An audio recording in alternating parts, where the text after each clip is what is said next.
Hi there. Thank you for sticking through this with me. Thank you, Richard. As he mentioned, I'm not a food truck vendor. I'm a television producer with a background in documentary filmmaking. We basically tell human stories. We hope they're on the cutting edge and visually entertaining. Back in 2009, we had no idea there was a food truck revolution going on. I was down in LA with my partners, David Paperny and Cal Shemiachi, were there on business. We arrived late. We were looking for a place to eat. I'm on my phone looking for some, top-end Italian restaurant. And we were driving past a gas station with a food truck, and David's like, "Oh, I've always wanted to eat there." And I'm like, "All right, dear, if you've always wanted to eat there, we should go eat there." And he just took this big U-turn, and the next thing we know, we're parked in front of a food truck in a gas station. They're serving Mexican food, obviously, in LA. And like Jason Apple's wife, Jennifer, we discovered the food truck movement in Los Angeles. And of course, David documented it with his camera. We came back to our development team in Vancouver and showed them where we were, what we ate, and what it was like, and they sort of found out, did what they do best, research, and discovered that there's stuff happening. It was mainly happening in the States. It was happening in Seattle, Portland, LA, Austin, New York. They went down to Seattle with a camera and visited the Skillet food truck, where a culinary school trained chef was making hamburgers and with a patented bacon jam that I think Martha Stewart advertised in one of her magazines. And Verace, run by a retired school teacher, probably laid off, who built his own clay pizza ovens and had the signs down to, take 60 seconds to make a pizza. And people were lined up for these trucks, and the food was beautiful, it was fresh, it was local, organic whenever possible, and people just ate it up, literally. So we obviously have a history with the Food Network. We've been producing series for them for over a dozen years. And they were also looking for the next big thing, right? Television was changing, television viewing was changing. People it's not appointment television anymore. You don't sit down for half an hour and watch your show. You're clicking constantly online, on air, on phone, whatever. So it's got to be fast. It's got to be snackable, as David says, and it's just you dip in, you dip out. And so our concept for Eat Street was 4 food carts per episode, 5 minutes each, or give or take. And the beautiful thing about food truck vendors and the food cart movement is not only the food, which I was telling you, I watch every episode. I finally put my foot down and said, no more screenings before lunch, because it was killing me. You just sit there, and there's beautiful looking food. But the people who run these carts all have an interesting story to tell. And we sort of were able to find a wonderful system to allow them to tell their stories while they're talking about their food and their passion. And that's what drives this whole thing, is really, you can be an accountant, you can be a school teacher, you can be a stay-at-home mom, and if you have a passion for food and creativity and some innovative entrepreneurial spirit, and obviously a little bit of money to invest, it's a real ticket, and there's a lot of opportunity out there. So what we have found coast to coast, and more so now in Canada. When we first started out, this is our 4th season now. There wasn't a lot happening in Canada, but in season 4, every episode of Eat Street will have at least one Canadian food truck, which is a huge accomplishment. So we're certainly Vancouver, with Heather, been a pioneer in putting us on the map that way. Edmonton, Calgary, Toronto is, slowly coming along, but they're old and it's hard for them to change their ways. So, but we've, the truck scene here has really celebrated our culinary skill, and there's a lot of chefs who, as you said, were able to find their way through food trucks in a way that they couldn't through bricks and mortar restaurants. So we're thrilled to have been a part of that, and as I say, whenever there's a Beat Street screening, it's like, it's a very, very exciting project to have worked on. We have an incredible team, both in the field. It's a minimal team. I mean, these trucks are tiny, and usually there's like at least 3 people working inside, and then we insert our 3-person crew. We usually have a camera person with high-def but compact camera that can really go in close and deliver the most beautiful visuals you've probably ever seen of food.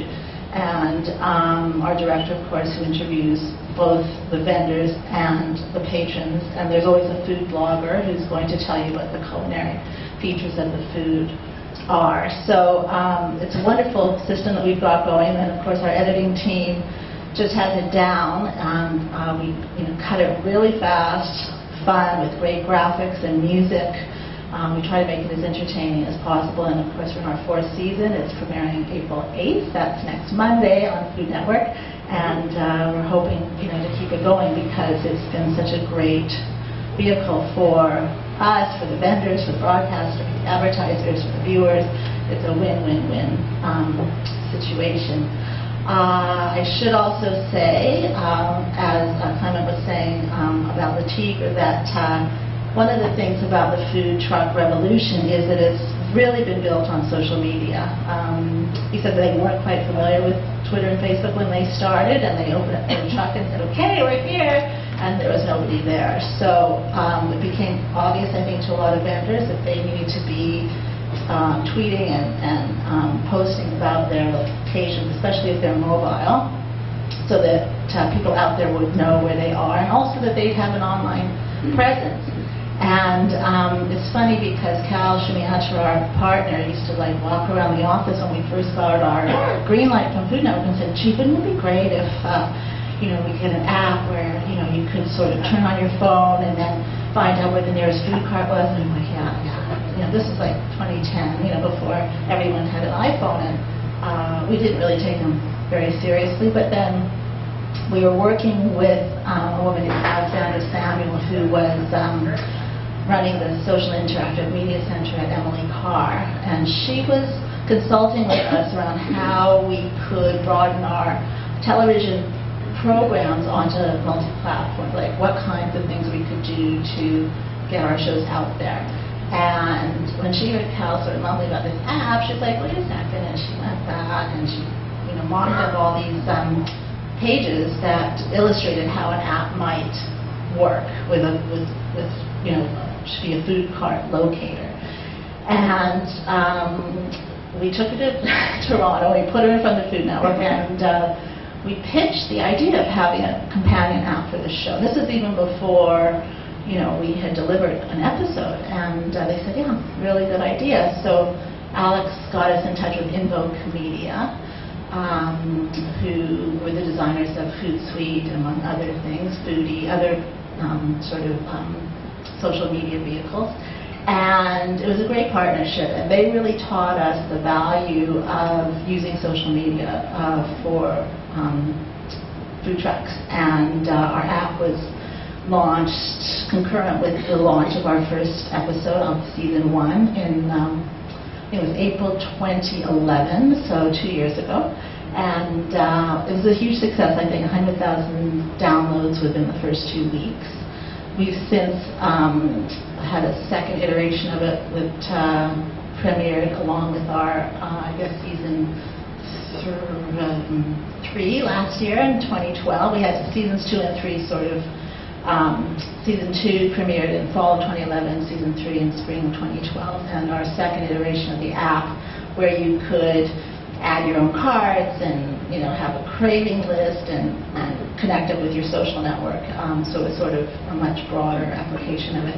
And so far we've had over 500,000 downloads. So that's been a fun add-on and also helped the carts quite a lot, because initially a lot of the food truck vendors were so busy cooking at night and serving during the day and then cooking again, and so they didn't really have a lot of time to tweet out to their patrons.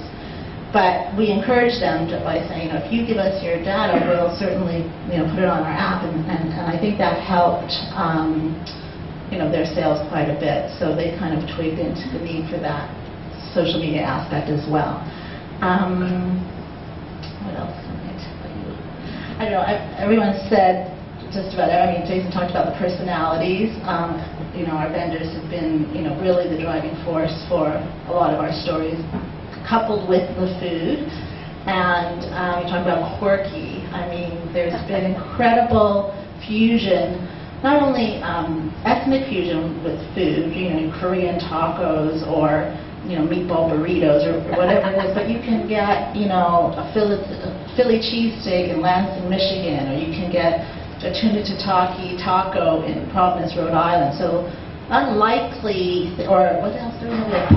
Po' boy sandwiches in Portland, I think. So stuff that just sort of transplants across the continent, because people move around so much and they bring with them their culinary traditions. And so much of the recipes that we found are sort of, this is what my mother used to make in the Philippines or in Korea or in Vietnam or in Cuba. So it's been a real fun education just in what's possible, and really anything. Any combination is possible. We've been stunned at some of the, as Heather was saying, the prevalence of bacon in everything, from jam to ice cream to waffles. Pork is really, really big in any form. So as someone was saying, vegetarian also. So it just depends. It's just anything really goes. You just have to kind of tap into a particular need in your market. I think that's everything I have to say.